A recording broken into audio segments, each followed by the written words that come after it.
Happy Tuesday, everyone. Rich Swerbinsky with the Mortgage Collaborative here once again with the last week in Mortgage Today, where we take you through the week that was in the mortgage industry. Each week, pleased to be joined by one of our lender members as my co-host. And this week, very pleased to be joined by a good friend, longtime friend and asset of TMC and the network, the operations manager for Assurance Financial out of Baton Rouge, Louisiana, Scott Alexander. Scott, good afternoon, Rich. Appreciate that warm welcome. And as always, thanks for having me, and look forward to the conversation. Absolutely. Let's go ahead and get into it. As always, any questions, comments, thoughts anybody has, feel free to drop them in the chat or the Q&A, and we'll incorporate them into the show. So, Scott, starting things off, just the market in general today, stocks and bonds up this week in anticipation of a murderer's row of inflation and financial data that the market is just kind of bracing to digest the rest of the week. We've got two huge inflation numbers the next 2 days, the producer price index, essentially what businesses pay for things, and the consumer price index, what consumers pay for things. On Friday, we get retail sales data. So, we've talked about this ad nauseum, really the broader economy, inflation, numbers, jobs, driving everything in the financial markets, mortgage bond markets, mortgage rates, obviously our industry. Your thoughts on what lies ahead here the rest of the week? It's just really the uncertainty, or I guess the anxious period of waiting for these reports. I think everybody in our industry is just on pins and needles for the next report to drop to see, hey, is it a sign that leads to basically inflation slowing down or somewhat lessening, to maybe have the Fed not react as they've reacted, but react in a lesser way, or maybe just pause for the moment. But those in our industry, I never thought you'd just be waiting to say the next report, the next report, the next report. It's sad when we see a jobs report and there's positive jobs growth, and you're like, well, that didn't help us right now. And it's almost like you're rooting for some of these to be negative, just to say, hey, the end is coming sooner than later. And I think that's what we in the industry is looking for, is how long are we going to be in this period? Yeah, it's a weird spot for the markets right now. I mean, we've talked about this before. Rates probably should not be as high as they are now, but you have a very defensive investing market right now. But stock investors, if it's bond investors, all of them have seen their portfolios lose lots of money this year.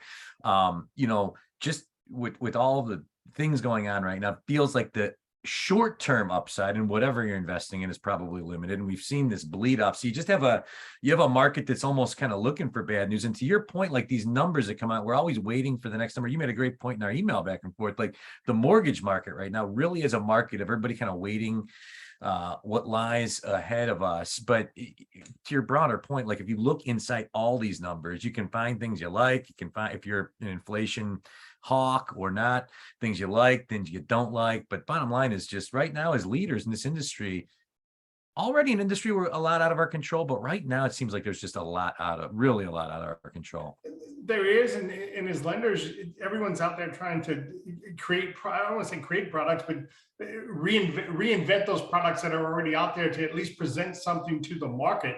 We've never seen so many people that you'll pre-qualify 45 or 60 days ago, that now they're coming back, and because the market or the rates have moved so high, you've got to borrow that qualified, that now they don't qualify for that same house. So it's really taking the rise, as so sharp it was, has really taken buyers that wanted to purchase out of the market. I mean, it's made the decision for them where they're going to face a tough decision, but now it's really, hey, I don't qualify anymore. I'm going to just sit on the sideline for right now. We're seeing that with a lot of our buyers out there.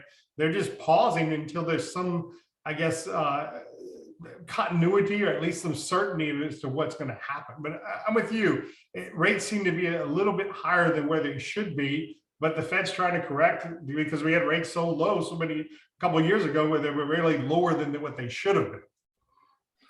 Yeah, and the JP Morgan Chase's CEO, Jamie Dimon, always one that, known for kind of making commentary about the broader economy, raised some eyebrows. I forget if it was yesterday afternoon or early this morning, by saying it feels like the economy is heading into a recession in the next 6 or 9 months, that stocks could fall another 20%.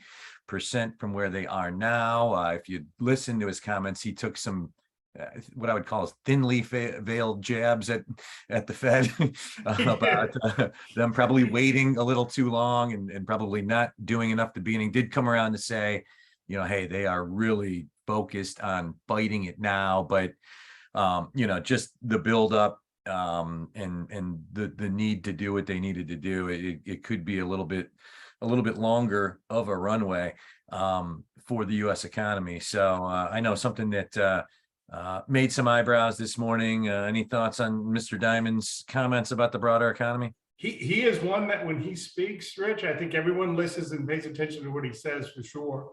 And I'm sort of with him. They could have 4 seems to be that magic number that you hear out there, is they want to get to 4 and then they're going to pause. But if that's it, maybe they reacted too late to start getting to 4, like what he's implying there with his jab, as you said. But at this point, I'm of the opinion, it's just me, let's just go to 4 right now. If that's what you want to do, let us take our medicine now, and at least we know that's where you're going, and then you're going to pause and see what happens. That may be better for the industry. Some may disagree with that, but if that's ultimately where you want to get to, and it was kind of like the back and forth last month when they raised 0.75 instead of a full basis point. If the target's 4, just raise for the full basis point at that much. It'll cause some turmoil, but at least we know that, hey, this is what you're trying to do. Be fully upfront about it and just get us there. It's a valid point. It's one that some governors on the Fed board have espoused individually, maybe in comments to their own you know, Fed chapters or things like that. But it's certainly something the Fed is thinking about, like how fast, how much, you know, is there merit in, to your point, the idea of like it's already priced into the market, the next couple of Fed moves. You know, to rip the Band-Aid off, and it's just such a fine line the Fed's got to walk. There's so many implications to, you know, think about like the implications on, you know, in more normal times, you raise or lower rates strategically on your rate sheet by 1/8 or 1/4 to achieve a desired result. You know, no different on a broader scale what the Fed's trying to do here, and no past precedent on how to deal with a global pandemic and massive amounts of fiscal stimulus, though. There'll be a case study that's written about for years to come. And you can't forget the stuff that's going on around the whole world. You've got the skirmish war, whatever you want to call it, what's going on between Russia and Ukraine. But all these things are having an effect on the economy as a whole, and obviously on our industry. And it seems to be, you've got gas prices going up, so the oil suppliers and stuff, they're all making their money now. The mortgage industry seems to be the one suffering at the current time. It's just, and that's causing a dilemma for a lot of folks. That first-time home buyer out there, recently at TMC conference in Chicago, vice president of the HBA was speaking, and he talked about at the price point to build right now, that first-time home buyer house doesn't exist. And it just has to do with what it costs them to build a house right now. And we're seeing the squeeze all over the place. Yeah, it's really a fascinating dilemma. Just the supply issue in America and the lack of easy fixes to it.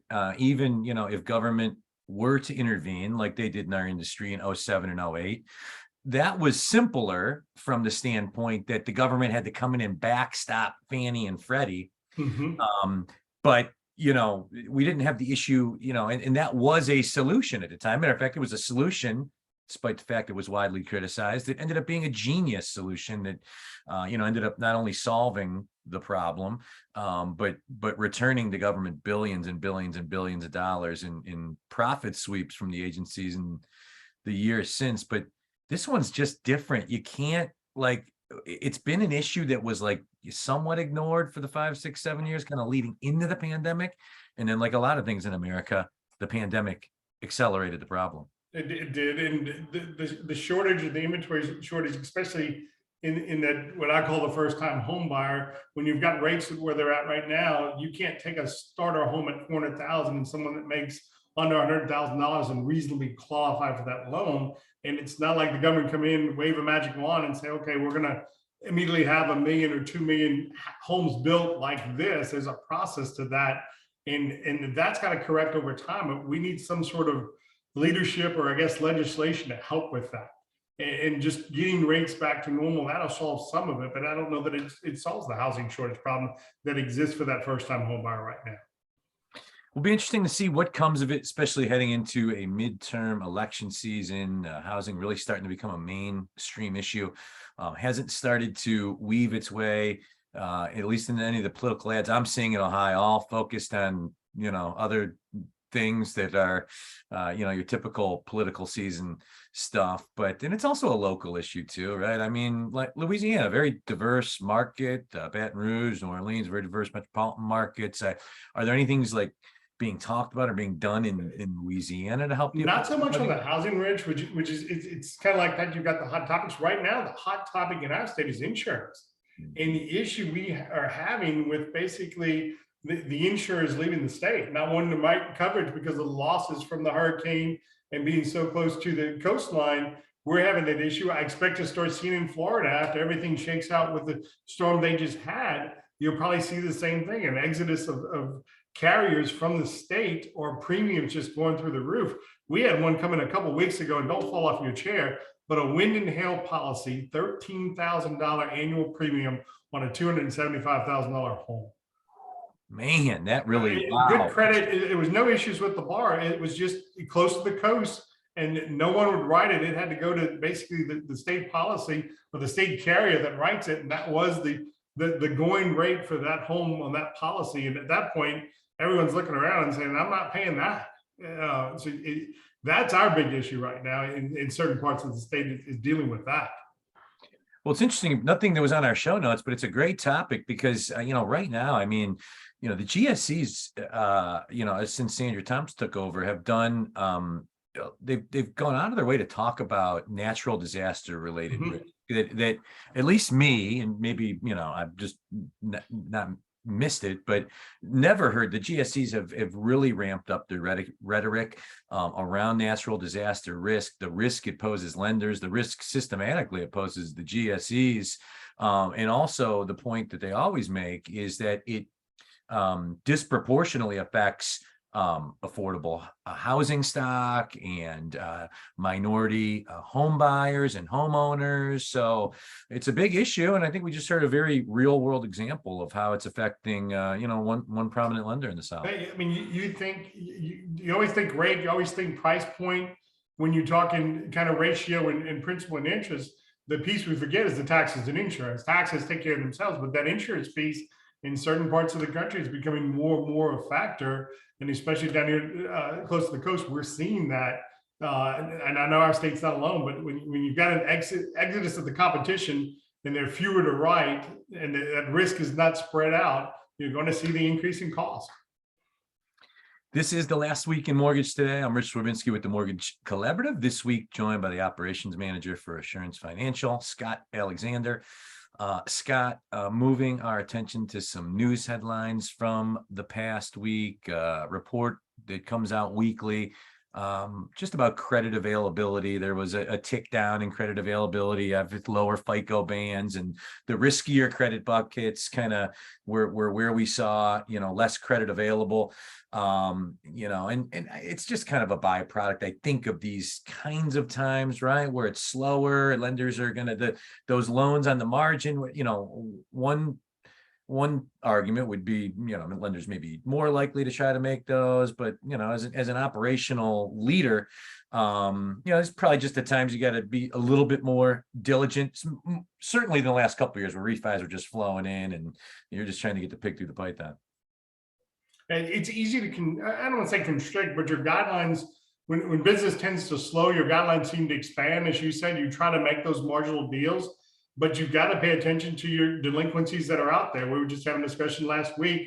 We're starting to see delinquency tick up. So then you start to look at, okay, here are overlays related to, unfortunately, that lower credit band, as you said, that's where the delinquency comes from. And then you're like, okay, do you start making decisions to tighten that band, which then restricts credit?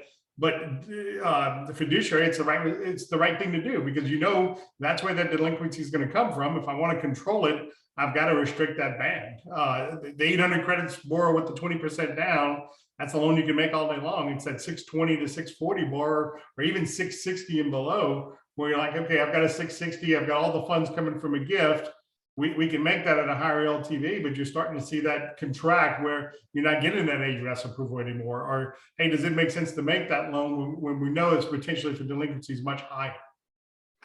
And yeah, it kind of speaks to the broader dilemma that Sandra Thompson, FHFA, Fannie, Freddie kind of have on their hands as we move into the future here. You were one of some individuals that was lucky enough to be part of a breakfast that Sandra Thompson was nice enough to do with some key members of our lender member network that morning. You can kind of, you see somebody that genuinely wants to hear from lenders and hear how issues are affecting them, but you kind of hear like, the inherent dilemma that she's battling, right? She wants to make credit, more available to more types of home buyers to help bridge the home ownership gap. Yet at the same time, one of the pillars of her really responsibility with FHA, safety, soundness, to keep the GSEs in good stead for whatever lies ahead for them. And it's, I guess it's the dilemma you just kind of laid out as an operational leader for one mortgage lender, and the dilemma Sandra Thompson has nationally trying to oversee the GSEs. I thought she described it best when we were discussing the income limit and it increasing this year, when she said she's got to go before Congress and basically she'll get asked, so wait a minute, you're telling me you can make a conforming loan at over $1 million, but we can't find a way to make that $250,000 first-time home buyer or moderate to low income borrower a loan. Your mission just, it's in flux right there. It's in direct opposition to what you're really there for. And you could really see the genuineness in her voice, or on her face, I should say, where it's basically, I need to find a way to make both loans. I get it, we're going to have the higher limit, but we really got to find a way to make that $200,000 to $300,000 loan to that lower moderate income. And that's what she's looking for us to make sure that we have those programs and we offer those programs to the general public out there that they can fit in. And that's when it all ties into what's the rate, what down payment acceptance or down payment assistance we've got in place, but having a broad variety of programs to fit that first-time home buyer. Yeah, it's a great point. And we're going to need all the tools in the arsenal, like when we come out the other side of this, because there's such a strong underlying demand to buy houses and to be a homeowner in America. If it's the aspiring first-time home buyer or that kind of stuck existing home buyer that wants to do something different but can't or shouldn't right now, based on the climate and but yeah, and it is comforting to hear the genuine way she wants to hear the dilemmas of lenders. And at the same time, she's honest too. Like, a lot of these ideas we have on shows like this, like, oh, why don't they do this? Why don't they do that? We threw a couple of those ideas at her. She's like, well, this is why, because I'd have to go in front of Congress. I'd have to, then you start to, oh man, that's why that's not happening. Damn it. But it was refreshing to hear her honesty. I mean, she was open generally to the small group that was there, but she wanted to see what are you struggling with, or what is there possibly that I could give you to be able to open that channel up. I mean, you could see the sincerity in her face and in a reflection of her voice that she genuinely wants to help and she's looking for ideas. I think you said that and she said the same thing. Yes, she's got to meet with Chase and she's got to meet with Wells, but she thought it was just as important to meet with the IMBs and to hear what they're struggling with on a day-to-day basis, to see what assistance she could give them. And I really appreciated hearing that from her. Absolutely. And all these new government officials, we have this Friday on the rundown, the show I do with Rob Chrisman, we've got Julia Gordon, the FHA commissioner, is going to be on. I was going back and forth with her people, and another just, wants to, I mean, who comes on? I mean, a show with me and Chrisman on Friday. I mean, what the hell? Like, the two of you have become rock stars, Rich.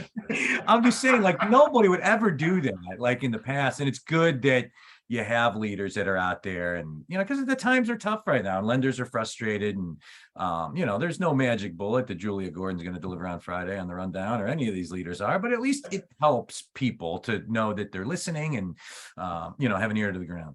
And I think they are. I think they truly realize that no matter what policy or the policy they make, it affects others and it affects everyone out there. And I think they want to hear from a broader audience. Like you said, she's not going to magically announce something to solve it, but she's at least there listening. If they can take one nugget back from all these conversations, maybe we can see some real change.